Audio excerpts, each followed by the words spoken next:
Hello, hello, hello, everybody. It is so good to see all of your digital non-existent faces in the chat. This is the disembodied voice of Connie Chong, the GM and executive producer behind the channel, hosting Roll for Solidarity, uplifting Asian and Black creatives in tabletop roleplay games. Yay! Woo! Woo woo woo! Quick spiel about Transplaner. We are an all transgender, people of color led 100% homebrew Dungeons and Dragons 5th edition live streamed actual play campaign set in an original non-colonial anti-Orientalist world. We stream Saturdays at 3 p.m. US Central Time right here on twitch.tv/transplanerrpg.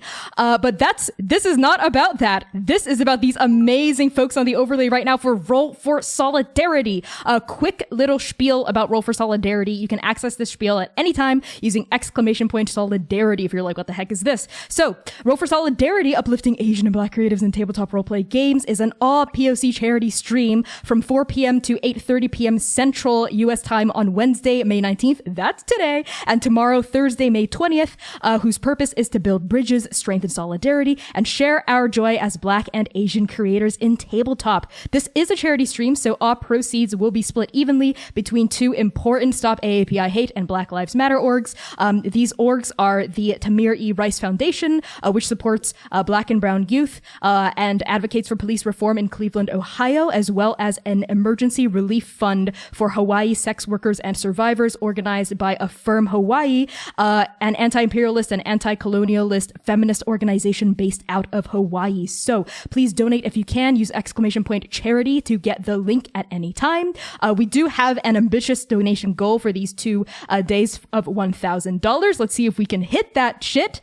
And with that out of the way, this is panel numero uno. Welcome to Kung Fu Island, where these amazing panelists will be discussing the absolute joy of watching action movies with a focus on Asian and Black leads and casts. So with that out of the way, let's pass along introductions, starting with our lovely mod, Kappa. Hello, my name is Christian, better known as Kappa in the TTRPG space. You can find me on Twitter at @TheKappaChris, where my whole platform is, nerdy stuff, lifting up marginalized voices in the TTRPG community and trying to make space and all that wonderful stuff, which is why I'm here for Roll for Solidarity. Welcome to Kung Fu Island. Joining me today, we have 4 lovely, lovely voices and panelists to talk about martial arts films. And so, without further ado, before I go into the conversation, let's go ahead and introduce everyone. On your screen in the top left, we have Steve. Hey everyone. Thanks so much, Kappa. My name's Steve Nguyen. You might recognize me. I'm one of the crew members of Asians Represent, a podcast that focuses on raising up Asian voices. So happy to be here. My pronouns are he, him. You'll see them over there. And you'll also see my Twitter handle down below as well, where I talk about tabletop RPGs, but also lifting, cooking, eating, shit posting. It's all there, y'all. But yeah, thanks so much for having me. I'm so excited to be part of this panel, and I'm just hyped. Next, we have in the upper right corner, Chance. Hey, I'm Chance or Chancelin. You can find me by that handle on Twitch and Twitter. Even though I've been in tabletop for over 15 years now, I only started diving into the live streaming aspect of it in the last 6 months. So you might have seen me pop up recently. Short of that, I'm just so excited to be here. Everybody's amazing. This is going to be so fun. Thank you very much, Chance. And in the bottom left corner of your screen, we have John. Jesus Christ. Hello, I'm John. You can find me on Twitter at Ryamasa, RY0MASA. I do tabletop role-playing game stuff, mental health study stuff, because I'm a graduate student in drama therapy, working in the use of theater techniques and more specifically role-playing, LARP, TTRPGs, etc. as therapeutic tools. You can also, starting today, actually find me over at Wandering DM's channel, where I'm playing Malifaux, which is a through the breach, weird Western. Fucking finally. And I'm going to do my best to not yell about Asian and Black-led Westerns on this channel, because it's not quite there, but I will talk about it a little, and Chris will have to stop me. I will. Last but not least, in the bottom right corner, we have Wally. Yo, it is me, Wall, your favorite non-binary slime best friend on the internet who will recommend their favorite anime to you. Oh boy, I cannot wait to do this. I am so excited to talk about this. I've been thinking about this all week long, and finally it is here. You can find me right there on Twitter at Wally132, where you can see me talking about like just random stuff, like shitposting, anime. That's it. So hey, yeah. You know what you're going to subscribe to. Also, Final Fantasy 14. Come on. Oh, yeah, and also Final Fantasy 14 and me yelling at John about that. So, And with that, we have our lovely panelists.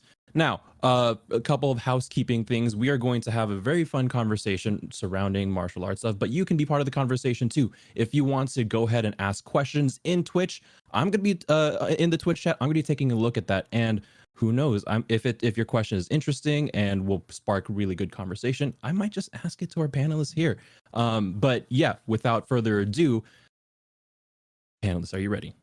Oh my god, my body is so ready. I'm so ready.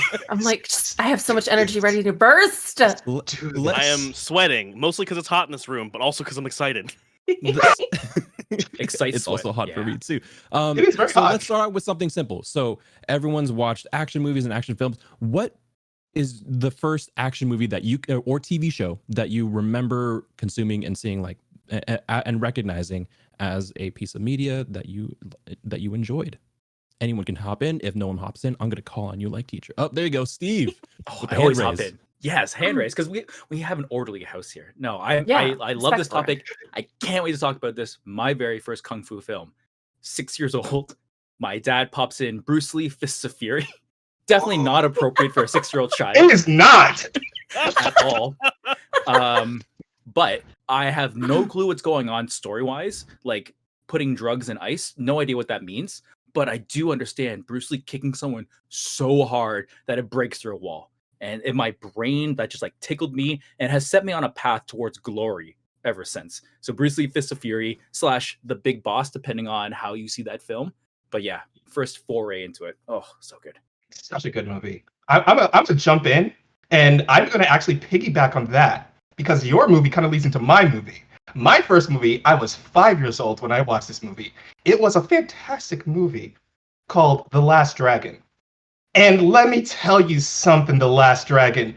I loved The Last Dragon. Me and my dad watched The Last Dragon religiously every single month. That it got to the point when I was little, we would play fight. My dad would pick me up and drop me on the sofa and just say to me, "Who is the master?" And he'd pick me up again, drop me on the sofa, and say, "Who is the master?" And then he'd pick me up again, and I would like take my tiny little hands and clasp him on both sides of his face, and I'll say, "I am the master." And that's just one of those fond memories I have from being a kid. But yes, The Last Dragon has such it has resonated in me as my first action martial arts movie. Also because, a black-led martial arts movie. Actually, a fully black cast martial arts movie. Actually, we're going to really go on that. I'm gonna go ahead and jump in. So this actually was difficult for me to try to remember that far back. I initially had thought it was. I have a feeling it's actually something Jackie Chan related. I just don't know which one at the time because he was like the '90s guy. Like there were so many of his movies. He was everywhere. Yeah. He was. Yeah, And so that's why I'm like, I think it might have been like Rush Hour. I even had Blade as a potential one because that came out in '98. And I was just like, yes, everything about this is amazing. But then I thought a little further back and I remember that I was 7 and I watched Spawn, which has Michael J. White, who is the first Black martial artist as a superhero. Yep. And I was just like, oh my God, that movie. Yeah. Good. Oh my god. Wow! Oh man! Yeah. I've never encountered someone that willingly likes enjoying talking about it. Absolutely. I'm here all day. Let's go. Good. Yeah, so I think right, like so we're like let's just drive it all back home, right, to like the staples of like childhood in the 90s and you're looking at martial arts movies. My first movie was a double feature because we watched them back to back. It was Enter the Dragon, like 1973, Bruce Lee. I was again like Steve, too freaking young to watch that movie. But you know, whatever, it's fine. And then I think it was either, oh man, I think it was Drunken Master 2. Oh, that is a Which great was one. yes. Oh, like Drunken yes. Master Oh. 1 in America at the time. But yeah, Yes. I think that was those. It was those two. Oh, I man. watched that back to back. What's so great about the Drunken Master movies is that it's a legend movie. It's not like a lot of people, they look at the Drunken Master movies, right, and they see, oh, Jackie Chan was in those movies. That's like his trade. That was his movie that made him that. But a lot of people forget that the Drunken Master movie is a story of an actual Chinese legend that is held dear to the Chinese culture. And whenever they make movies about the Drunken Master, it's not like, oh, we're making a martial arts movie. No, we're telling a part of our history. And that's like really, really awesome. Yeah. Let's Oh my God. so many good movies. Yeah, so you kind of touched on it there. We talking about everyone's first action movie or the early action movies of your childhood. How do these movies and these films and maybe TV shows, how do they have an impact on you and your creative work today?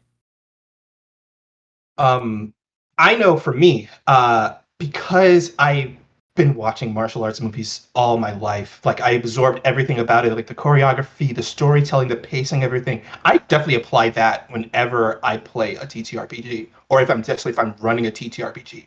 I like the story beats that are featured in martial arts movies, whereas that it starts off with like the most humblest of characters and something they encounter, something that boost them up to greatness, but then they gotta struggle during that part. I just love stories like that, and that had kind of like played into how I write my stories and how I write the games I run and how I create my own characters.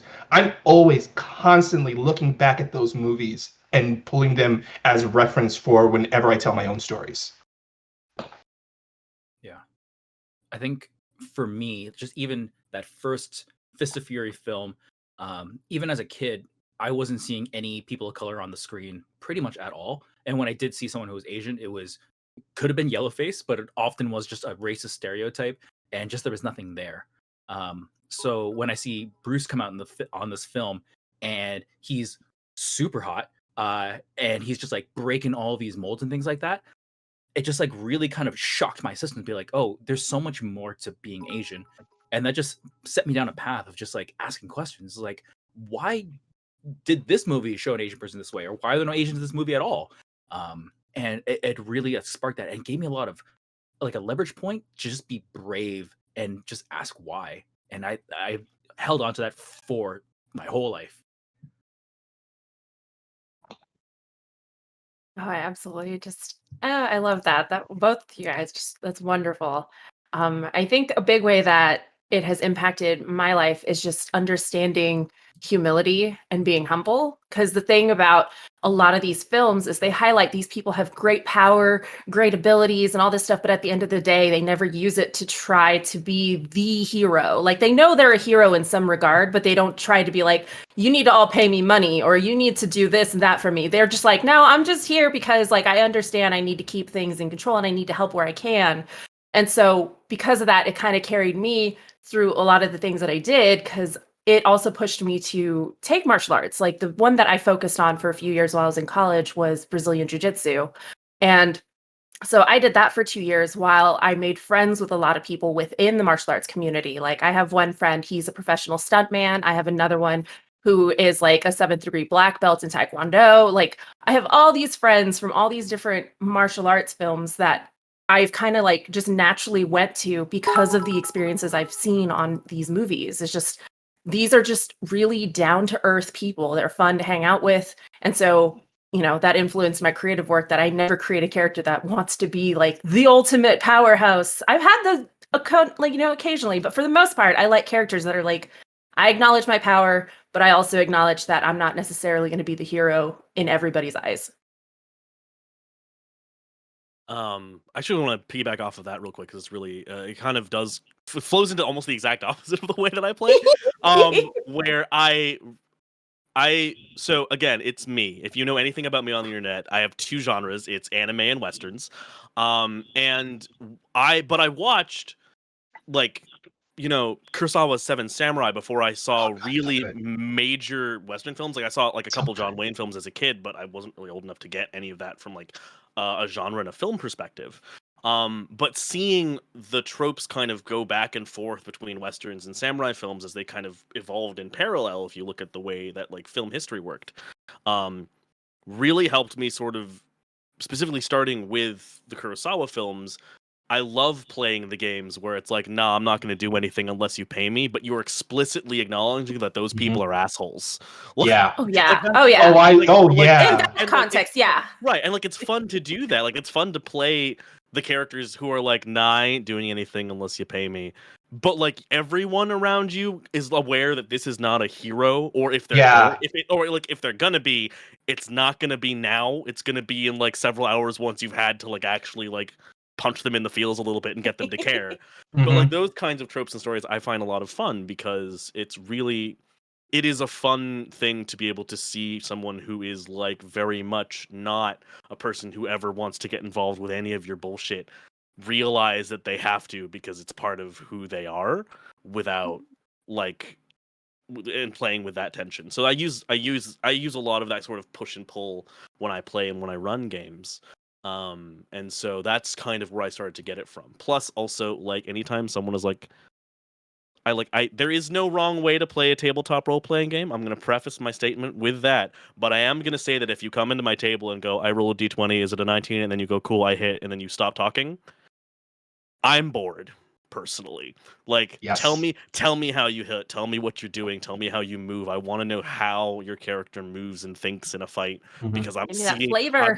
I want to see the Flavor it up. choreography in What my kind, head. Flavor yeah, it what kind of up. cool flips are you doing before you punch? I, Like, I Right. feel like if you are a player or a DM and you go hard on describing your characters, the most simplistic of attacks, you have watched kung fu movies growing up.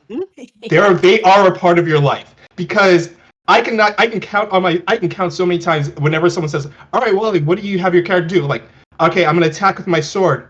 But what I do it is I pull my sword out and I do a twirl. And as I do a twirl, I turn around and I slice their throat. And I then look back at them. Did I hit? Like, yeah, you hit. Okay, now I'm gonna say the one-liner. So that is something I live for Or in like when I'm playing a game. if you're just gonna do like, the Indiana Jones draw a gun, shoot, walk away, tell me that intentionally because that tells me something about your character too. Oh yeah. Like if Yeah. you're just like, no, I'm done with this and then walk away, that tells me a lot. And I like I that feel like when it's even on with purpose. characters that I had that weren't martial arts based, I still took a lot of influence from the martial art films because of their attention to detail.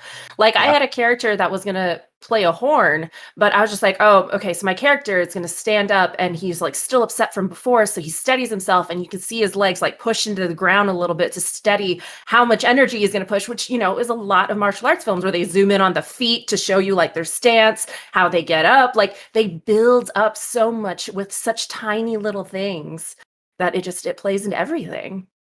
What's really funny about like the whole describing yourself, I love that we're all into it. And John, thank you for your bravery because I am too chicken shit to to say that ever publicly. But Look, But- if I wanted to roll dice all day, I could sit there and do that myself. Tell me a story. Yes. the best part is I've had some groups and they just their brains don't think that way. They definitely have more of like it's like fencing. It's like you whatever. But once they hit, I love that sometimes the players their joy is not so much that they hit, but they hit. So now Steve gets to describe what it looks like. And I get so much joy out of that. It's like, oh, I get to talk more? Yeah, I'll talk more. But the best part that I've seen about that is that when I play with other players who love describing their stuff like all of us, the way you describe your action actually tells me a lot about you as a person and like what media you consumed and what resonated with you. And I just feel like this immense amount of joy because I know we're connecting. We're not saying anything directly to each other, but I know we're connecting on like this piece of media, and that just like is truly magical. That just like Yeah. is wild to me. It's that feeling of when you are playing a game if you're playing a TTRPG game and someone pulls the most weeb shit ever, and you just look at them from across the table like, that's me and John. We're playing a mask together when you pulled some weeb shit, and I just looked up like, oh, these are my people. Okay, cool. This is great. This is great. This is actually like a big part of why when people try to do small talk with me, I hate it. When there's like, hello, how are you? So how's the weather? What do you do for a living? I'm like, I don't care about any of that. Tell me about your favorite movie because that tells me everything about you. Yeah. Oh yeah. Yeah. Do you ever do you ever get a player that's like, can I have my unarmed strike be like a butterfly twist kick? Yes. All the time. All the time. Look, Oh my gosh. The number of times someone I think my favorite thing was a player who came in and had very clearly I could tell just recently picked up League of Legends and had only specifically started playing Lee Sin. Why do I know that? Is because they staggered the 15-foot knockback on their open palm with a dash, and I was like, oh, I see. Oh, you kicked them and then you fall. I see what you're doing. Okay, good. I remember one time I was playing a monk. And I was playing a Kensei monk who was a tabaxi, so they were tiger striped. And I had the fact they were using a wooden sword as their weapon. And they said, and I got the killing blow. They said, so how do you do this? I was like, oh, you just opened up Pandora's box, baby. And man, I went to the most detailed description of the fact that he looks at the monster, pulls out the wooden sword, takes a swig from his jug, spits on the wooden sword, channels his ki into the wooden sword, and does this slash across their chest. And then they just crick their neck, and the monster falls behind them. Like, don't open this Pandora's box with me. Someone, it's like that's the thing, right? Like if you the fun part is, I think for me, the thing that you can tell when someone really goes from like doing things by the book that they're learning and then getting comfortable with it is the moment a friend of mine who had just started playing role-playing games but had watched a lot of anime, read a bunch of stuff, and was like, okay, cool. And like the first couple sessions, they were like, I do this. I was like, all right, you're new. I will tamp down on my enthusiasm and give you a minute. I'll just I'll show you. I'll do it myself and show you where you can go. And then three sessions in, they come up to me after the game, back in before the end times when we could all talk to each other, and says, hey, I have a question. And I go, what's up? And I go, so Green Flame Blade, can I do that the Shishio thing from Rurouni Kenshin? And I was like, yes you can, abso-fucking-lutely you can. Okay, and it was great because they were doing they loved being an artificer, and then they went into Blade Singer from there, and that was what it is. They built a little thing and I was like, good, finally you get it, good. Let's go. Let's make this weeb. That is my favorite thing in tabletop is telling people, I'm like, we have rules, but at the end of the day, we're all about the rule of cool. So let's go. Yeah, you hit him, but what is that? The flavor, tell me. Please. Yeah, tell us. You're like, I don't know if this is physically possible or if this is. I'm like, I don't care. What are you doing? It's like you can hit them, but do you hit them? Bringing it back to action movies and martial arts media. So roll for solidarity. We're talking about lots of representation. What is your favorite or most recent action movie that you've seen without a white lead? Because there's a lot out there. Ooh. There's so much out there. Oh gosh, there's so many. I'm gonna go. Oh man. I was gonna say, I actually just rewatched Enter the Dragon 4 hours ago. And the thing that I learned from my brother about this, which I knew about, I just completely forgot, is that Jim Kelly, he plays Williams in there. He is the first Black martial artist, Olympic movie star. Yes, so, he is. Yeah, I was just like, oh, this is such a good movie. Just kind of kick this off. Such a good movie. I'm gonna say, for me, my favorite martial arts movie that does not have a white lead, and it kind of goes with you, Michael Jai White in the most wonderful martial arts movie ever created. And I implore everyone in the chat to go to Hulu right now and watch actually, no, it's not on Hulu anymore. It's on HBO Max. Watch Black Dynamite. That movie is, Gosh, it is honestly my favorite, like right now, one of my favorite modern martial arts movies because it weaves, it takes all the 70s martial arts stuff, it takes all 70s blaxploitation films and puts it into this movie. And Michael Jai White made this movie along with someone else, and you can tell it's a labor of love because Michael Jai White is obsessed with Jim Kelly. Like he worships the ground Jim Kelly walks on. And if you watch Black Dynamite, whenever Black Dynamite attacks someone, he does that whole Jim Kelly like sleep, and every time he attacks someone, but he takes it and then cranks it up to 100 so that it's not like intimidating anymore. It's hilarious, but it's also really intimidating because every move he does, even when he's taking a step, he says it. Every when he's like doing a jumping jack, he says it. It's like part ingrained into his character. And the character Black Dynamite pretty much represents everything that was black martial arts in the 70s in the best way possible. Just to really double check it on that real quick, you can also find Black Dynamite the cartoon, which exists. I think it's like so good. Oh yeah. So good. One of my friends once very specifically described Black Dynamite as Jim Kelly's stand. And I suddenly went, no, that makes sense. That's it. That's the whole thing. Yes, that is absolutely. Oh my gosh, that makes so much sense. Oh my god, I love that. Oh my gosh, like I really love the like. If you know me, I will quote Black Dynamite in my conversations on the regular. I have said during a work meeting when we were talking about we got laid off, big layoffs that we had, and we're talking about I'm really struggling right now. And so in the middle of the meeting, I go, and all I do is struggle. But you know what I'm gonna do? We're gonna fight, and I'm gonna fight. I'm gonna keep fighting because that's all I know how to do, and just fight. And I'm gonna fight and fight some more, and I'm gonna win this job, and I'm gonna do great because I'm gonna fight. And Black Dynamite is such a great movie. Good. That's so good. While you and I, our only interactions, meaningful ones on Twitter, are just Black Dynamite gifts. Please watch it if you haven't already. The whole conversation once, which was just Black Dynamite, just because the first one was I posted about Black Dynamite, and then you replied, "You love Black Dynamite," and I replied back to you like, "This interrupted my kung fu." Jesus. Oh, that's so good. Good. I think my my most recent action film is actually the YouTube series by Crystal Cohen, who used to be part of 1,000 Pound Productions. But I went back. I watch it once a month, minimum. That's how I sustain myself. I'm like a vampire, but for kung fu films. But I watched the My Hero Academia pilot episode. Oh yeah. Oh good. And Gosh, so good. yes. So first of all, Christopher Cohen, I got to meet the 1,000 Pound crew back in 2010, and I regularly go back to look at that picture we took because it fills my heart. So much. I didn't know he was gonna like name drop on us like that, like it's like so humbly.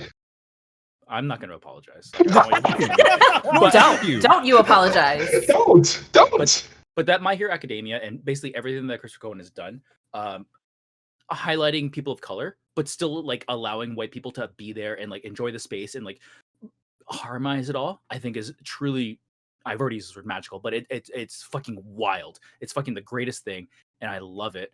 And that My Hero Academia one, I really, really like it because we have Black people front and center, we have Asian people front and center, and it doesn't feel like it's trying to do anything particularly. All we're trying to do is just show the action and show the story, and it's similar to when a player like describes something and I feel seen. I watch something that Cohen does and I feel seen, and I can't explain it. It's just something that happens for human brains that is just completely sublime to me. I think the really cool thing about the My Hero Academia sketch specifically is one, on a broader sense, Chris Cohen is maybe one of the like 2 filmographers I will ever trust to adapt anything anime in an American market ever, because he gets it. But also, they put you know, because Cleo Thomas was in it. Like he was like the main villain of the My Hero Academia like sketch. And the thing that was really cool is it showed you the way you can design action around someone who doesn't have action training and still make them look really good. Like Cleo Thomas is terrifying in that because he's written really well and his abilities are based around the idea of I don't have to fight you because you won't even know where I am. And that's so cool as like a concept to give people the in to participate in an action space on their terms in a way that lets them like react and be cool in a scene without like, you know, I go back to like specifically like Keanu Reeves levels of training, like having to like sit down and actually work your butt off to do it because like, you know, it takes a lot of work to do that. There's a reason why stunt people exist. It's because shit's hard. But it allows them to really sort of sit in and do that in a space where they don't have to put in the sheer amount of training because you've got the setup for it, which is really fucking cool. Also, it's a shame their web series didn't work out. I'm very sad. It's a real shame. So really quick, for those in chat that are not familiar and very interested in looking at and watching some of the stuff that we're referencing, going to 1,000 pounds on YouTube right now. Yes, there you go. 1,000 pounds. I'll link the channel in the chat in a second.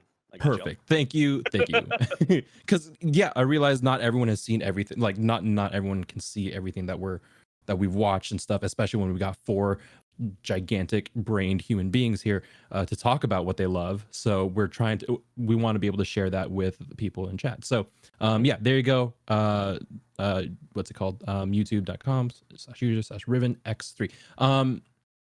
Continuing forward in our conversation, kind of related to the stuff that we're talking about, what kind of things do you look for in terms of Black and Asian representation in action movies, TV, films today? If people were making, especially like new productions coming out, because we are in a world right now.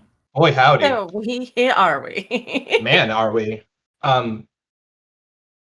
And while people are thinking, I just will say we are $375 into our donation pool right now, out of our $1,000 goal. Let's smash that donation link. Remember, we are splitting between two charities today. I think the command is hold on. I'm just there we go. Yeah, nice. Very nice. Hey. Oh, someone already put it in. Thanks, Dax. You're never faster than your chat. It's wild. Yeah, I know. Even with the 4-second delay. To kind of start off the conversation, one of the big things that I look for is the people behind the scenes who are involved in the film, be it like the executive producer, the director, like, are they people of color? Do they understand what this is about? Like, one of my favorite examples is the show Warrior. Like, it is based off of like Bruce Lee's like child. Like, this is his child in terms of a story. Like, he wrote this a long time ago. It never really went anywhere.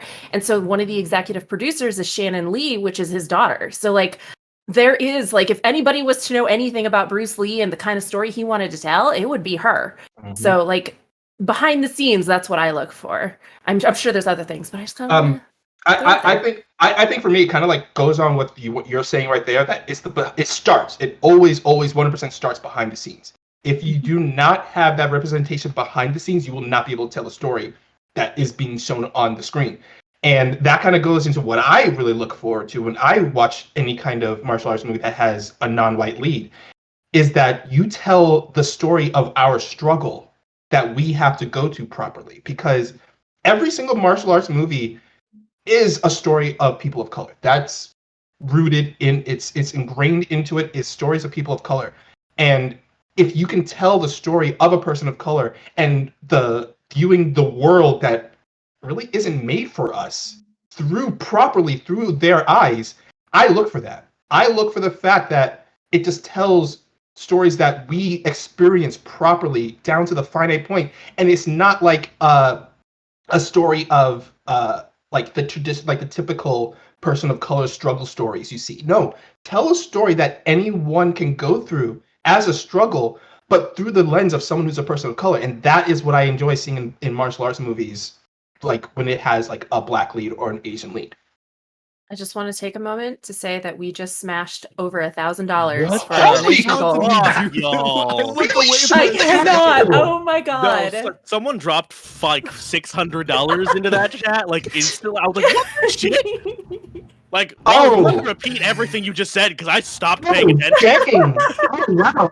Okay. Holy okay. shit. All right. Okay. One, I love it when there's representation behind the camera, and I love it because they're able to tell the story properly that I want to see. Thank you so much for seizing our goal. I am. Yeah. Holy shit. I know what I'll do. Thank you all. Thank you, Going. chat. Yeah. Wonderful. That was, I don't know if you know this, but that was our goal for all 6 panels across today. We still have tomorrow, y'all. We still Oh have I'm my tomorrow. excited. gosh. I'm excited. Oh, I'm Like, My we have heart. an hour left on this panel. Just started. Like, What an we are opener. a third through the first panel. Oh my gosh. But Holy yeah, shit. that's what I like to see. I like to see representation in front of the camera, on the screen, and behind the camera. That way, all the stories are told properly. Boom. Thank you guys for making the donations. man, I'm still kind of like reeling from that. That's so amazing. Everything that we're doing here, the charities that we're supporting, and the timing of it all, I think is very, very important. I think a lot Yes. is going on, and just giving space to people like us to just express joy and to connect. I haven't had many opportunities like this in the last 15 months. Let's just say that. It's been tough, but Yeah. back on topic, focusing on like the joy of this piece of media that we do. When it comes to looking at stuff, I like to try to go a little more general because I like to have kind of guideposts when I consume basically any media. So at a high level, what I look for is who has power, who doesn't have power. And when I say this, I mean like within the narrative, but this also applies actually to behind the camera. But in either case, who has power, who doesn't have power, and how does power shift by the end of the story? Oh. And to me, I can kind of tell when it's a person who's marginalized when I see how the power shifts and the direction that it does. Ooh. So Oh. if we go to like Bruce Lee films, you will see Bruce always has the story of no power to gaining power and chance. This is kind of like what you were talking about, just kind of like the build up and the story of who doesn't have power and then who gets it at the end and how they get it. I think is very fascinating, and I think people of color are in a very unique position to tell that particular story. And the story will always be different because everyone has their unique experiences, but a lot of the beats will overlap because we happen to be in such a world where the struggles, the obstacles, they happen over and over again. You can't really get past them. You really can't escape them. But how you get past them, that's an interesting story. Yeah. Oh boy, I never thought. Oh wow, I didn't think of it because like I always watch the movies and I never really considered that. And now that oh wow, I'm gonna really rewatch a lot of movies and just have that mindset. I feel like subconsciously I've been looking for that because I noticed that there are films where if it doesn't go in the right direction, I'm just like, why did that make me mad? And now I'm starting to realize that I've been looking for that. That's what I pay attention to. I mean, like it's one of the it's the thing, right? Where like you'll start a movie with like especially like and this happens to happen in like white directed action movies a whole lot, where like insert white dude here starts off not knowing shit, and then everyone else's development gets railroaded in order to make him the protagonist, right? Like that's you see that happen a lot. And the thing I've noticed a lot about a lot of Asian martial arts films, at least the stuff like that I watched when I was a kid, is that it doesn't start there. It starts with that person already has strength, they already have their own power, and it's more about putting them in the positions where they have to use it to defend something they believe in. And that's a different story you're telling because it's not about going from nothing and becoming something. It is about going from something to trying to be nothing, and the world won't let you do it because power brings problems with you. And so you get a very different story in that regard, which is a lot of fun to explore, and is it's a very different power dynamic.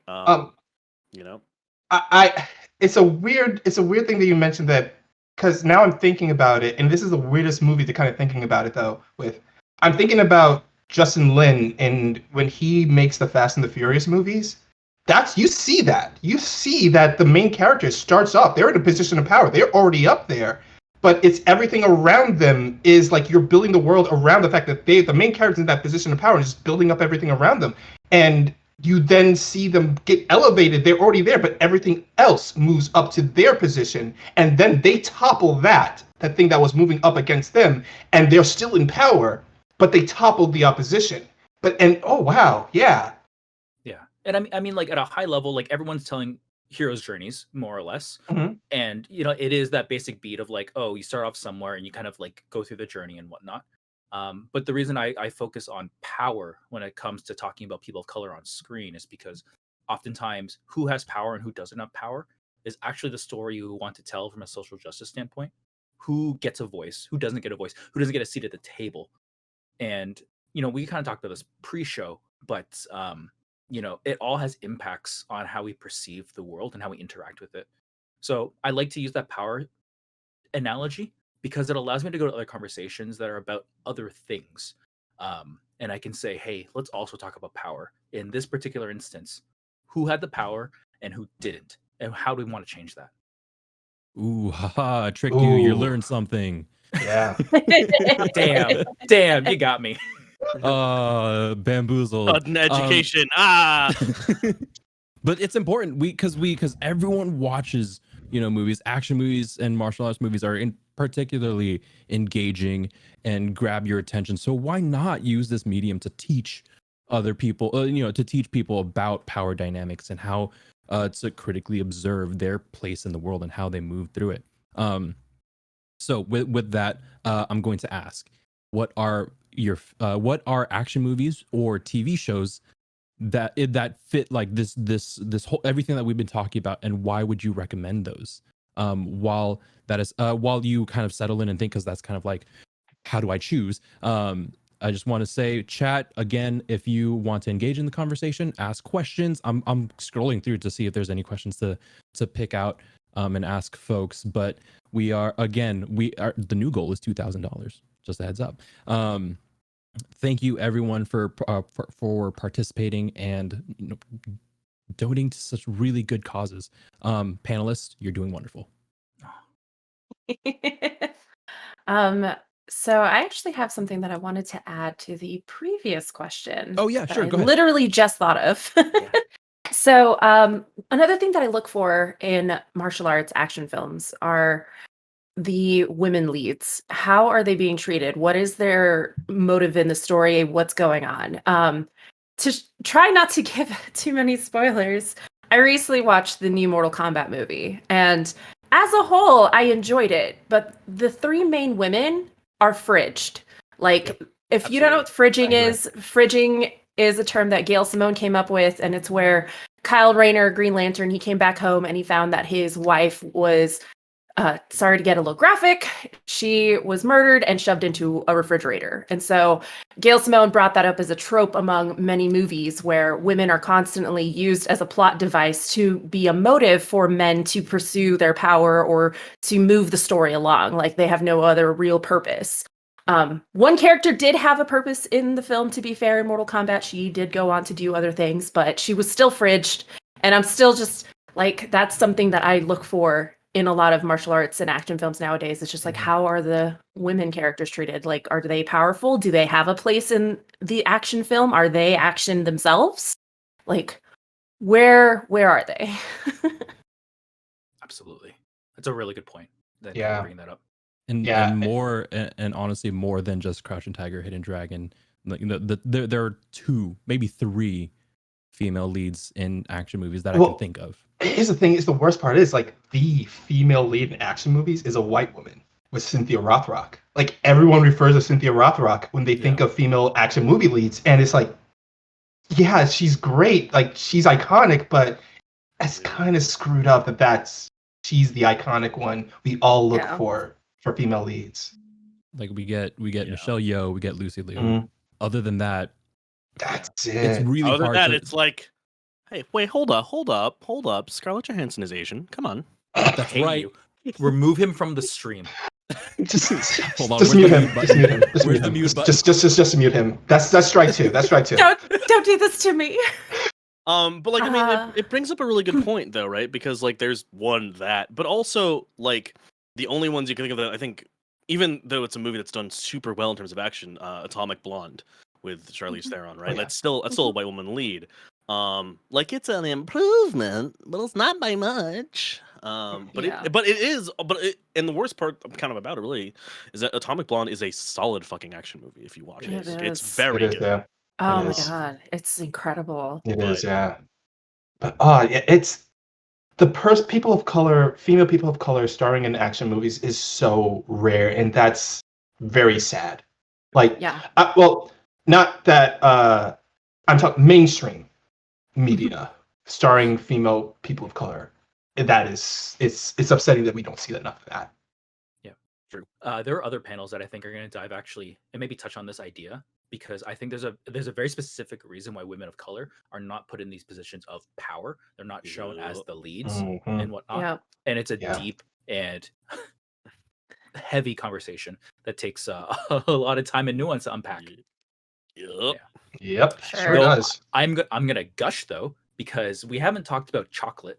I think it was Thai, wasn't Oh it? yes, it was a Thai. It was definitely a Thai movie. Yes, it was. It was. They Yep. go so hard on Mhm. stunts. It's like Hong Kong cinema with like the danger and whatnot. Like I think someone broke their neck on stage, They and did. they Yeah. showed the footage of them breaking their neck and going to the hospital. I'm like, I don't know if that's like what we really want to see in the after credits, but I applaud you for trying that out. Yup. But Mhm. Chocolate goes really hard on just like this woman who is just the powerhouse, and it is wonderful. It is shot beautifully, and the stunts are a gold standard. Gold standard. You know what? I just realized something. We are talking about martial arts movies and TV shows, right? And we're talking about, female characters in power in these movies, right? And TV shows. I totally forgot the perfect example. Right, so I'm going to talk about a TV show called Kamen Rider Zero One. In Kamen Rider Oh, Zero boy. One, there is a character named Yui Yaiba. Yui Yaiba is she is a badass. Like, so in Kamen Rider, so those who don't know what Kamen Rider is, Kamen Rider is a brand of Japanese TV shows called Tokusatsu. Tokusatsu basically means special effects TV show. The whole genre is based around the fact it's live action with amazing special effects. Kamen Rider Zero One is one of the many rich 25-year history of TV shows.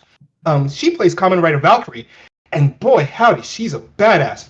She's the one who, there's one character who's like the green rookie character. She's the one who's in charge of him, and she's the one who tells him what to do. When the green rookie character is like, I don't know what to do, she's like, no, you have no idea what to do. I'm going to finish this battle for you. She does that all the time, and that is like the perfect example of like a powerful female lead in a martial arts style TV show. Because like we really not many people talk about Super Sentai and Tokusatsu when referring to martial arts TV shows, but they're very much so in the same genre, and they have great female leads. But it's also the fact that you don't see them much stateside. So yeah. Like a lot of the movies I can think of that are action movies are like Tokyo Gore Police. Which like, and you see a lot of it with with Asian women and leads who are doing like sort of like gore house action in Mhm. Japan and China. And most of those never make it to the States, for one, but also like those are the ones they tend to be in there as well. But so it's kind of interesting to see like where that tends to split, especially like again Chocolate, right, which is just brutal as all hell. But it's nice to see it branch out a smidgen here and there, which is kind of nice. For those of us that, especially like specifically not me, but for those of us in chat that don't know Gore House, can you? Yeah, Explain I just a mean, little bit? so there's like it's like a genre of action films. So there's like Gore House horror, right, which is like horror films with just a lot of gore and a lot of just explicit kind of body horror and stuff like that. And then you have kind of on the other side of it, and especially for something like Tokyo Gore Police, if you like, content warnings fucking everywhere for that movie. Don't like if you look it up. But it's the kind of things where like people get their legs replaced by sword stilts, and like I think one dude gets disemboweled and flies around using his intestines as a blood rocket, because why the fuck not? But like it takes the Gore House premise of martial arts films and kind of yeets it into the comedic land. And makes it extremely over the top and extremely surreal in the way that it happens. So you see a lot of like there's like one movie like a girl who like her arm, like she loses her arm in like tragic accident or whatever, and then gets it replaced with a chainsaw or like a Gatling gun or anything else. Vampire Girl versus Frankenstein Woman. Yeah, that one exactly. Yeah. Right, like just kind of like weird. That was a sentence. Yeah. It's like stuff that it's in the, again, it's in like the Hansel and Gretel witch hunter genre of why did you make this? But like it's just there, it exists. But that's kind of where it tends to meander if you look for, especially with like like younger female leads in action movies in Asian cinema. That's where it tends to meander, is like, and I'm probably sure it has something to do with like the juxtaposition of like innocence and beauty versus absolute violent death. But that's a very specific stylistic choice for that genre of filmmaking, and it doesn't tend to meander much beyond that. I think for our audience, for their take-home homework, your homework for tonight is based on this conversation. I think a great case example to work through these thoughts in practice would be to watch Kill Bill, which is very much a film that's action-oriented. It's a kung fu film by my standards, features a white woman, and taking the ideas that we've always presented here and the problems and the joys that we've expressed, going through Kill Bill critically is a trip. It is a trip, and you can go deep. You can talk about what's going on behind the camera, because there's stuff going on behind the camera, and it all plays into this piece of media. And it's you can learn a lot. You can learn a lot about yourself by doing these kind of critical watches too. But also, like, so much of the fight against the Crazy 88 was me going, spacing! Space! Put some space between you and people! Please! God, you're gonna die! Because like when you think about that, like if you really look at it critically, it's like there are so many missed opportunities in that movie. There were so many missed opportunities. There were so many moments of like, this is great, but it could have been better. Like the stuff with Pai Mei, like, because he's a legendary character of Shaw films. Like, the legendary, like, if you look at Revenge of the White Lotus, that movie hits me to my core of how violent it is and how intimidating Pai Mei is. And then you see him in this movie, and it's just really weird to see him in that movie training this blonde, blue-eyed white woman. It's very weird to see it, because it's like, this is like hardcore cultural appropriation right here, ain't it? Yeah. I mean, I could think of worse homeworks to have. Just saying, chat. Oh yeah. Yeah, I guess I like gave the class watch Kill Bill as homework, and I'm like, yeah, you know what? That's you could do worse. Yeah, that's the kind of homework that when I was in school, I was like, yes, please, I will take watch movie. Thank you. Purple Mouse TK and Spear Waddle D in chat are very interested in the equivalence of violence and power as seen in the theme of this panel so far. So like the difference between high violence versus power. Like, does anyone have any thoughts or things to explore regarding that theme? I feel like high violence never really equates power, because anything can be high violence. I throw a rock at someone repeatedly, that's high violence. I hit someone with a rock repeatedly, that's high violence. And I can show them the screen, and I can put that in some kind of grindhouse movie. But power in a martial arts movie is the power to not do anything when the aggressor comes at you. Like, a great example of this is the movie Ip Man. It's the first Ip Man movie where that one guy from the north comes to Ip Man's house to challenge him, and the first thing he does is like, I'm not gonna fight you. Like, we need to stop. We can't do this. And it legit is a scene of 15 minutes of this guy just goading him, telling him, we are going to fight. We are going to fight right now. Throw hands, Ip Man. And he's like, I'm not gonna fight you, dude. I'm good, but I am not gonna fight you. And that is like a perfect example of what the power is that you know you are good. You can take out this guy. You have the power to do it. But the real power is not doing anything and showing the fact that I can take you down without having to do a thing. I shut you down right there. That is power, not equated to violence. Yeah. And there's a nice that scene specifically. There's a nice little like inversion of who has power in like a. I know it's part of exactly what I'm talking about. Matriarchal society, where if you watch the fight scene from start to finish, kind of all the way through, at opening stages of the fight, Ipman's just like, I'm gonna, look at, look, we're fighting, look at us, we're doing great, look at you, you're so good. And then the other guy starts breaking his stuff, Like, and there's a little comedic bit where like Iman's like, dude, come on, you broke my vase, and he's like, no, I'll pay. He's like, oh, okay, good, and then like, and, it's like, and that's the only time he continues fighting. And then immediately after they break like 6 more things, his little kid comes out on this adorable tricycle and is like, so mom's like, if you keep fighting, you're gonna break the whole fucking house, and then just cycles back around into the other room, and like Donnie Yen just goes, nah, you're right. All right, time to kick this dude's ass. And that's the only time is when his wife is like, "You're breaking my stuff. Knock it off," which is great. That nails it right there. That scene nails the difference between power does not equate violence. I'll stick with Ip Man for a little bit, because in the first movie there's also a scene that is an homage to a Bruce Lee film, where he fights a countless number of schmucks in an arena. And Ip Man has all of the violence, has full control over the fight, and just breaks people over and over again. And it's hyper violent. It's very graphic.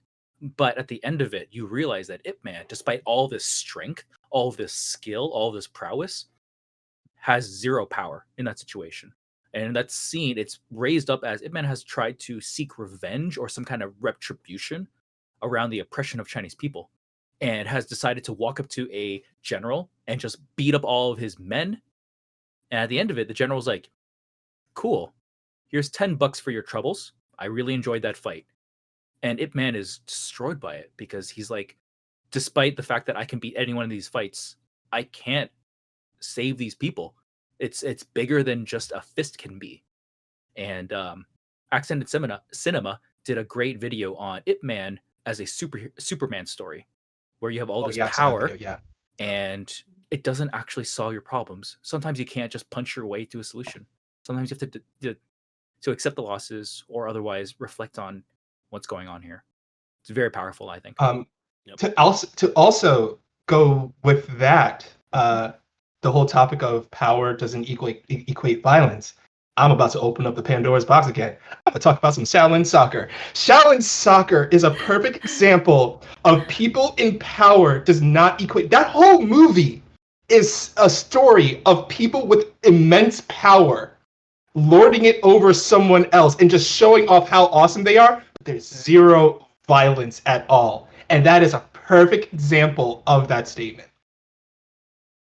I'm really glad that you brought up Shaolin Soccer, because when we all first were gathered in the group chat for this panel, the first thing we said was Stephen Chow.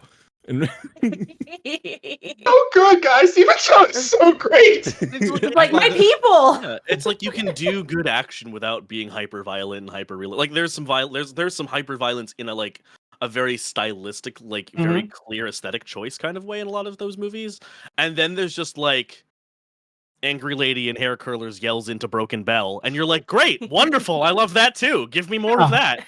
I think a great example of that is in Shaolin Soccer, where they're having the match, like the first soccer match they have, and the opening scene, the guys in the lineup, they're like, who are these guys? And you see them all looking raggedy. They're like hiccuping. One guy's picking his nose. One guy is smoking a cigarette. He gets a yellow card for smoking a cigarette. And they're just joking about it. It's like, all right, kickoff. And as soon as the kickoff happens, Son just runs in and just punts the ball halfway across the field and makes a goal. He's like, it's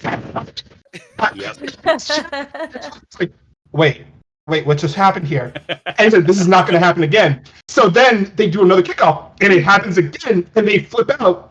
And the guys are like, okay, it's not going to happen this time. So he puts the ball down, and as he's about to kick it, you see Stephen Chow's character's right up in his face.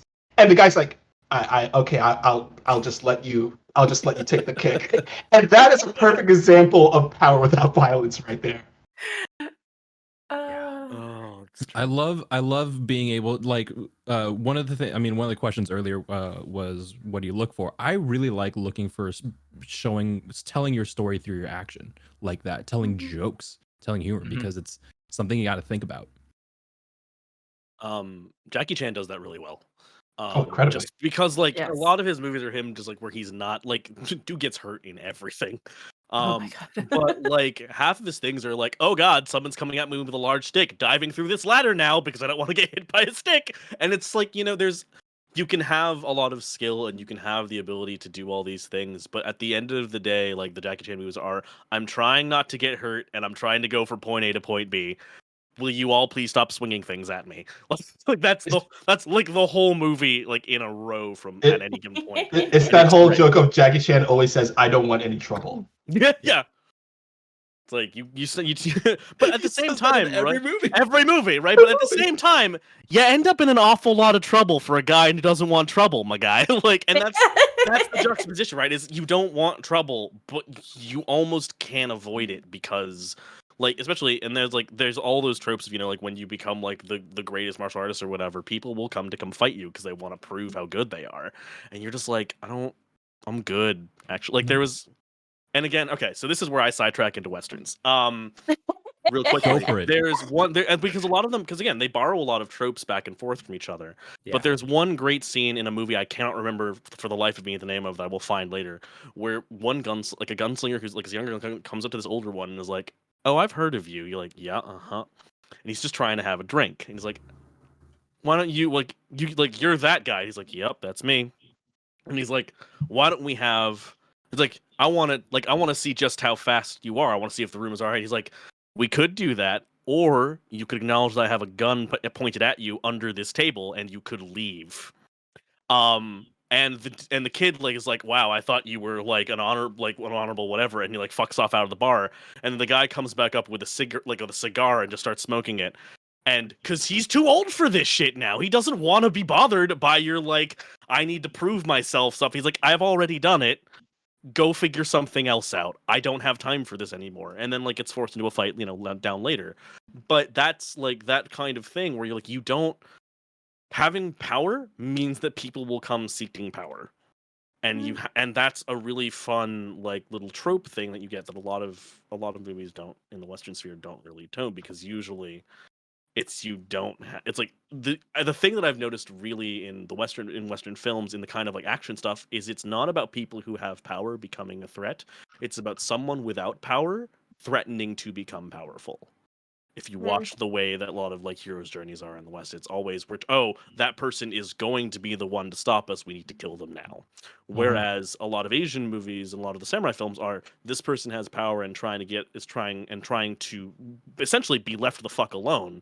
But everyone is so worried about the power that they currently have that they're trying to take them out ahead of time, and that causes their downfall. So you get a lot of very interesting dynamics between those two stories, because functionally they're the same, but they tell very different beats because of that. Yeah. I think I don't know how much we get into it, but that really sparked kind of the number one microaggression that I get in public that puts my health and safety in danger is exactly what you talked about. It happens in film, but this happens to me in real life too, where folks can see, folks on camera can see me. I'm a pretty wide man, and I show up to bars and whatnot, and I want to have a good time. But because of my skin color and the way I present myself, I will almost always see a white person at the bar who will size me up. And what I mean by that is they look at me, and I absolutely know what they're doing is they're doing the calculus to see if they can beat me in a fight. And what they're trying to do is understand whether or not their whiteness can beat my theoretical kung fu.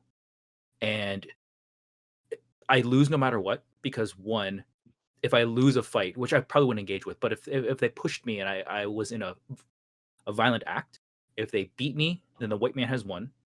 And if they lose, then it was because I had unfair advantage, because I have a mystical, I have an innate, I have a bioessentialist edge on them. And no matter what happens, they are still white, and as such, they get to benefit from the supremacy that permeates through the situation that we're in. So, when I see stories in movies about kind of this interaction of who has power, who doesn't have power, who has the violence, who's better in the fight, and the nuance of even if you can win a fight, you don't win the war. That stuff really hits really close to me, and it has really come up to me as I've grown older and been able to dissect and give words to these microaggressions and this violence and trauma that I've had to live through. So movies have been a great vessel to extend that conversation. Very true. Very true. Yeah. Yeah. Thanks for sharing that. I just want to say for like that's can be hard. Like we try to keep wanted to have a really fun conversation, and I think it's so important that you bring it up too, Steve. This phenomenon, this stereotype that affects a lot of people. Sorry to I just want to throw out my appreciation for that. And thank you to the panelists for giving me the space to kind of express that in the words that I needed to. Yeah. No, I Got really you. appreciate that you brought that up, because I think that's another thing that a lot of people don't realize who are not people of color, is that even in moments where we're having fun conversations, there's still going to be a serious topic that comes up that relates to us and our experiences, because these are things we cannot escape regardless of the conversation. And it's No. important. So thank you for sharing that. Oh, yeah. Totally. Like that is something I think about a lot. Like what you just said there, that the whole thing of, even though you won the fight, did you really win the war? And when you look at a lot of martial arts movies, you see that theme happen a lot. Like, yeah, like, and going back to Ip Man, like, yeah, he won that fight. Like that fight of the Ip Man versus 20 soldiers, legendary, one of the most legendary scenes in martial arts. But yeah, he won the fight, but he didn't win. He did not win at all. He was still at the bottom, and that's like that perfect of what you're saying right there. And I feel like we need to see more movies like that just say that shows like what people of color go through. Like, we can't win sometimes, we just can't win no matter what we do, and it sucks. And Yeah. I would love to see more movies like that. I would love to see more movies that just shows like that story for us. Okay, this is like a slightly different topic that I had mentioned before that I wanted to talk about, just because I have so many feelings about it. Go for it. Yeah, Go. absolutely. Iron Fist. I just Okay, all right. Here we go. All right. everybody get a shot. All right, House of Mouse, we're coming for you. All right. Ooh. Let's do this. No. Let's do this. Here's like, there's so many things wrong with it. Like, the fact that they had a 37-second fight scene that had 56 cuts. Like, that alone is a whole thing we need to discuss. But Wait, hold on. the- What? Yeah, yes, yeah. I I will didn't link it fucking to know you in that. the Are you Yeah, serious? yes. No. Like, John, rewatch the 37-second scene. scene. I did. So Mhm. the fun. I didn't 56 actually end up cuts. watching this. I like Iron Fist came out and I went, nah. I didn't either. No. So Like, okay. Raise your hand. Did you honestly watch Iron Fist? I did. Me? I same. watched the first season because I hate myself, I guess. I don't know. Sure, I that's had all you hope needed. because I really did enjoy like Iron Fist and Luke Cage. Like Luke Cage was great, and I was like, They were great. those Yes, they two were are great. awesome in Yes, the they were comics. I would love fantastic. for them Yeah. to be a thing. And I was like, maybe as I watch it, it'll get better. No. No. But this comes back to us talking about how the things we look for and how a lot of things start with the people behind the scenes. And so one of the things that I learned is Louis Tan. He is currently the main actor in Mortal Kombat. He plays Cole Young. He actually auditioned to be Iron Fist. And instead of giving him the role, they gave him the option they gave him the Drunken Master in the show, which is the only scene you need to watch in that entire show. Like, just look up the Drunken Master. It's like a minute long. It's great because Louis Tan is great. But Right now, thank you very the much. the part that pissed me off the most about it is the fact that Louis Tan, he is half Chinese. And the thing with Iron Fist is one of his struggles in the comic books, because I'm a huge comic book fan, is that he's always struggled with trying to figure out where he belongs in the world, because he grew up, with all of the, like, his family and all that stuff. And then he moved to this magical, mystical place and became ingrained in their culture, learned their traditions, became one of the heirs. Like, he became part of this world that when he came back to Earth, he no longer fit in. He didn't know how he could really, like, where did he belong? Did he belong there? Did he belong here? And I feel like Louis Tan, given that he is half Chinese, could have really played up that role that a lot of Asian Americans feel, or where it's like, am I Asian enough for this community? Am I white enough for like, that was Totally. such a missed opportunity for me. Totally. And I'm forever salty about it. Because I'm like, one, he's already a great martial artist. You wouldn't have to have these obscene cutscenes that he was in for fighting and all that. Like, you could have just had him and you'd be great. But then the other side of it is just, there's such a level to this story that they could have brought forward to help kind of traverse the story that a lot of just mixed people go through, like multiracial people. This is a struggle we constantly have. And to have it displayed on screen like that would have been amazing. It would have been such a great story because Yeah. like when you explain it like that, oh man, I never considered it that way. I never considered like the whole this weird like cultural dysmorphia that Danny Rand had after he left Kunlun. I never considered that. That's wow. Yeah. Because that was the other thing they didn't do in the show very well. Like they kind of tried to touch on it, but they didn't really do it that well. Because it's like he spent years, nearly like a decade and a half there. Like he was ingrained into that life, and to be pulled out of it, it's like it's very similar to what a lot of people who are multiracial face, and they didn't touch that, much less like Louis Tan just would have been perfect, and I'm very upset about it. Yeah. As a quick sidebar for the Louis Tan bit, not only was he more talented than Finn Jones in the fight scene, they also had to disfigure his face to make him less attractive than Finn Jones. You're Putting that out there kidding. because Yep. Louis Tan is a Nivea model, and it shows in every single thing he's in, except for Iron Fist. They're like, we need to tone this down so the white guy can, still look okay. I think my favorite thing is I went to go look up that fight scene just now, and the first comment is the one line he says, which I thought the Iron Fist was supposed to be a legendary warrior, followed by me at every scene Danny is in, and I was like, oof. Like, okay. And like I will admit, the only thing I know of literally anything involving the properties past Jessica Jones and Luke Cage, which is when I stopped watching, essentially, is I really, really loved watching Vincent D'Onofrio try to speak Mandarin. It was hysterical. Like I love I loved that was charming. I love the way they played it up, because it's like there's a white guy trying to speak Mandarin, and the Asian lady he's talking to is like, no, we're not. No, you're talking English because you are embarrassing yourself right now. Mhm. And like that, the power dynamics of that is so much fun. Being able to work in it, like again, it's a good piece of character in it, like in a punchy action like kind of show where someone is. The power where is the power? Like as of this point, right? Kingpin has been the power behind all these other things, and in this confrontation, he is clearly out of his element. So he's competent, but he's not there, and it's great to watch. So what we're saying is we're super hype for Shang-Chi. Is what we're saying. Oh, Okay. 1,000,000,000%. My boy was in that bus stop. Said, "Who are you?" Went into Tiger stance. I was like, "Oh, Oh yeah. Yep. Who are you? Oh. You don't need to know that. oh, Like, cool, awesome, oh! great. All right, yeah. Just show up that open palm Tiger stance. Go right ahead, dude. Yeah, do you? Yeah, go right ahead." Ooh. All right. So we are coming up to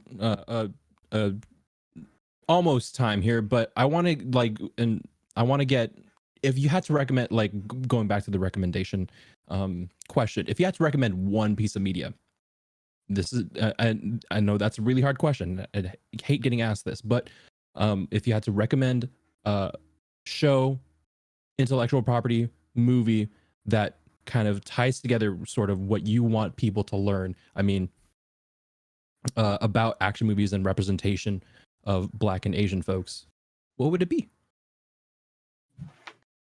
Steve, yes. Thank you for raising your hand. Wally, I'm gonna say Black Dynamite unless you need to fall back on that.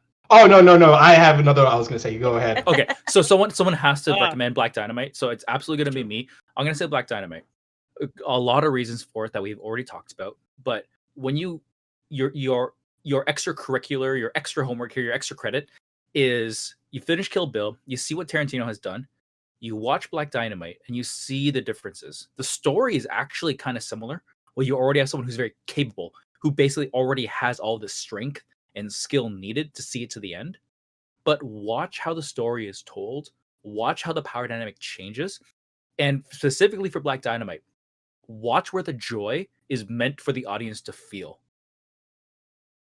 Because this is extracurricular, focusing on joy, I find, is also a very interesting way to dissect media. And when you watch Kill Bill and when you watch Black Dynamite, the joy could not be more different. So absolutely watch Black Dynamite.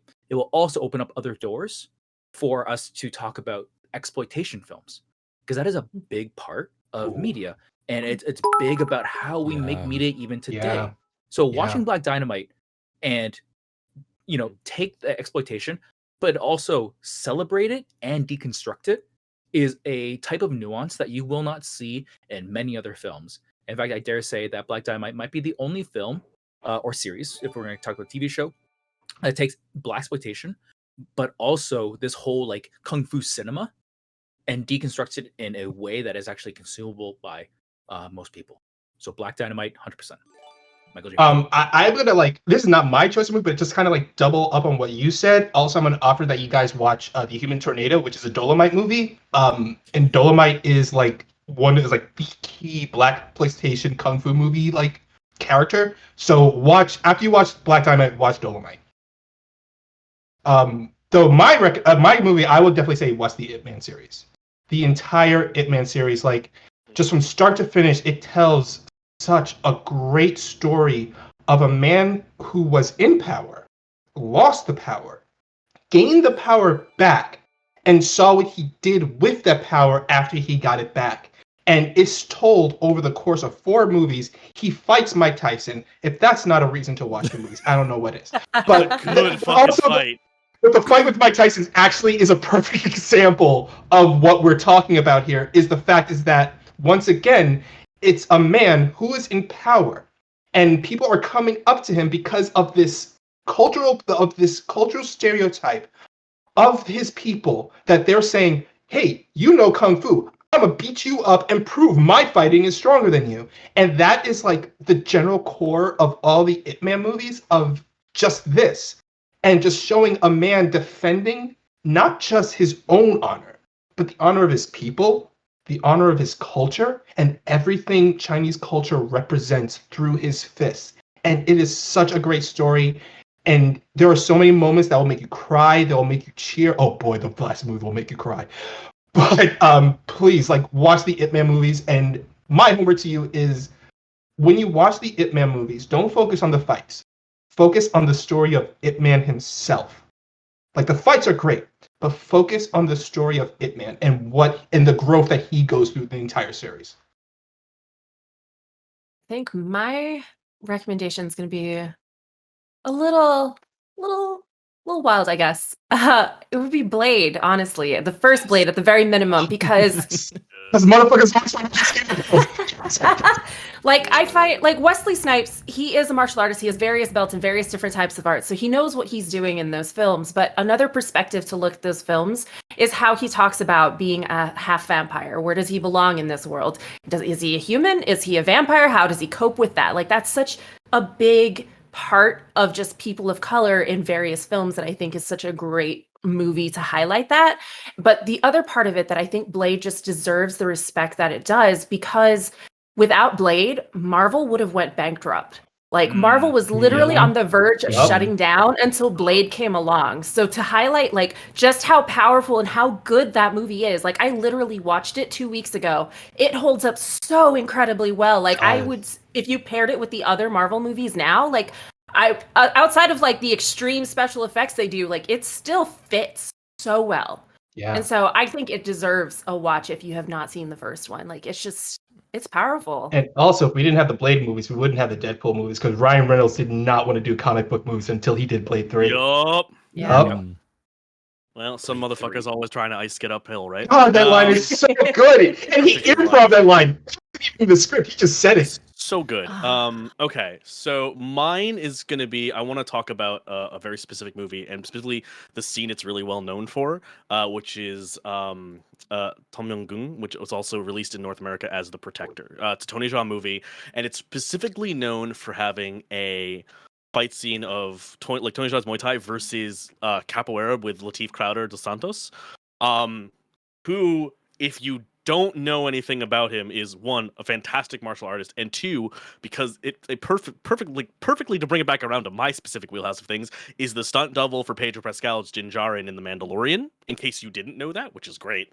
Because it shows really cool ways that you can have those kind of things overlap and play really well. And also just mostly everything Tony Jaa does is just buck wild in terms of the amount of sheer spectacle that fight has.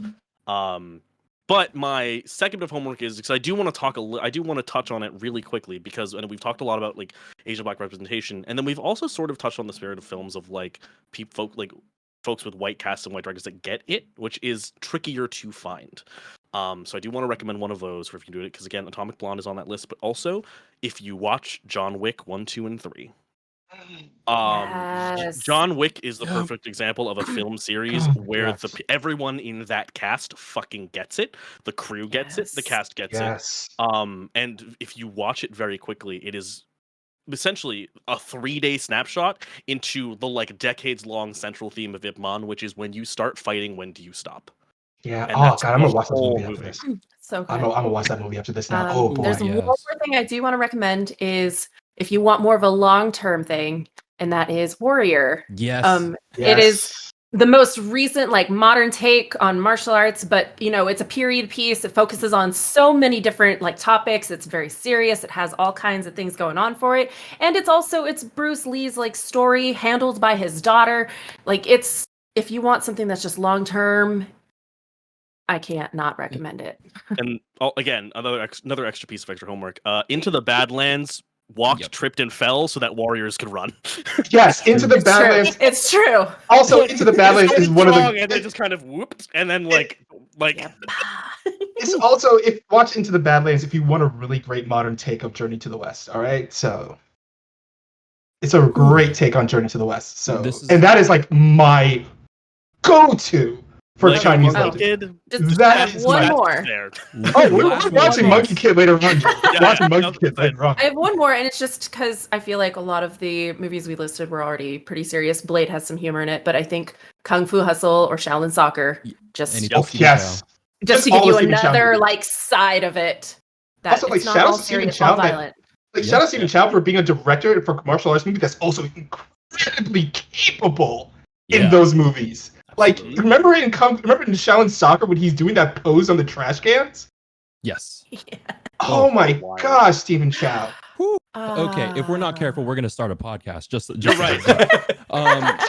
Thank you for joining us here for Roll for Solidarity, the first panel to kick off this wonderful event. Welcome to Kung Fu Island. I was joined today by wonderful, wonderful panelists who will introduce themselves. But just to finish off, we finished this panel in 90 minutes, $1,205, smashing our first goal over the first 6 days, over the whole 2 days. Whew. So, thank you for being part of this and joining us and taking part in the fun of this wonderful, wonderful conversation. I'll go ahead and let my panelists introduce themselves. I guess that's a word, and I'll go ahead and close. Awesome. Why don't I start off again? Same order as here, but I've been Steve Nguyen.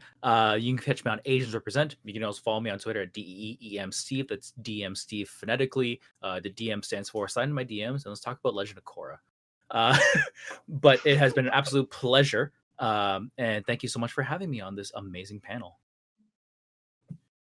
Sorry to like sidetrack, but have you seen that TikTok of the guy that was like, "You've been kidnapped and they return you 2 hours later. Why was that?" And he goes on this whole spiel about his feelings of Legend of Korra. So many feels. Good. That's why. Yeah, they were like, no, go away. We don't. Just go. Just go. We're not leave. listening to this. Never mind. Good. But I guess on that note, I am Chance or Chancelin. You can find me on Twitch and Twitter by those handles. I stream a little bit of everything from baking to video games to dice making streams, like what have you. It's whatever I'm feeling that day. And that kind of applies to my Twitter. So thanks for hanging out, everybody. We're going left to right or clockwise. I think we're doing. I'll do clockwise, I John, guess. All right, you do clockwise. All right, I I'll don't do know what's happening. clockwise, yeah. Hey, y'all, it's me, Well, your favorite non-binary slime best friend on the internet, who will recommend the best martial arts movies for you to watch. You can catch me on Twitter at Wally132, just talking about my stuff, talking about anime shit posting, and why Sword Art Online is a terrible anime. You should not like it. It's not anime, y'all. Why are you putting your time and effort into it? Check out all these people on Twitter and everything. They're great. Follow them around. It was an utter delight to be on this panel. Thank you so much for having me. Okay. All right. Fucking. All right. So hi, I'm John. I'm Ryo Masa on Twitter, RY0MASA. And I do tabletop role things. Again, I will be on Through the Breach, which is a Malifaux game we're playing tonight at, I want to say 8 p.m. EST over at Wandering DM's channel. Also tomorrow, with sponsored by Die Hard Dice, I'm going to be on the cast of The Asians Represent All Anime Magical Boy Band one shot we're doing tomorrow in the Valor setting. I don't remember what time that is, but you can find that on Die Hard Dice's Twitter as somewhere. It's on Twitter. I believe you. You can Google. I believe in you. And I spend my time yapping about anime, doing starting random Jujutsu Kaisen OC folders, and seeing Wally called me out. And going to be like, look, no, there is exactly 2 reasons you should watch Sword Art Online. Skip the entire first section, watch 3 fights, and then look at the end for the 3rd season and go, yeah, that's the closest thing we've had to Bleach, but pretty. I'll take it for now until the Bleach remake shows up. All right. It's such a journey. Okay. And I have been your moderator for this panel. My name is Christian, going by Kappa in the TTRPG space. You can find me on Twitter at the Kappa Chris, nerding out about TTRPGs, action movies now, and representation on all platforms of marginalized voices. Thank you for joining us today. Remember, love each other, unmute your mic, literally and figuratively, and you can catch me actually in the next panel. Stick around. We are going to be talking about specifically representation of nerd life on this event, Roll for Solidarity. Thank you very much, everyone. We'll catch you later. Yes, all right. And with that, we will be right back. Stay tuned in just about 5 to 10 minutes.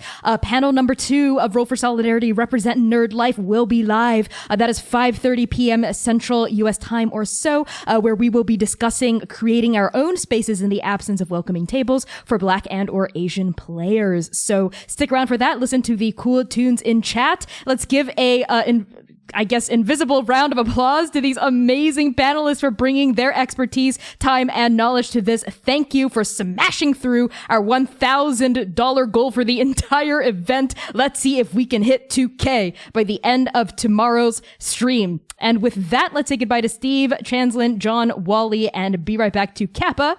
We love you all. Stay tuned.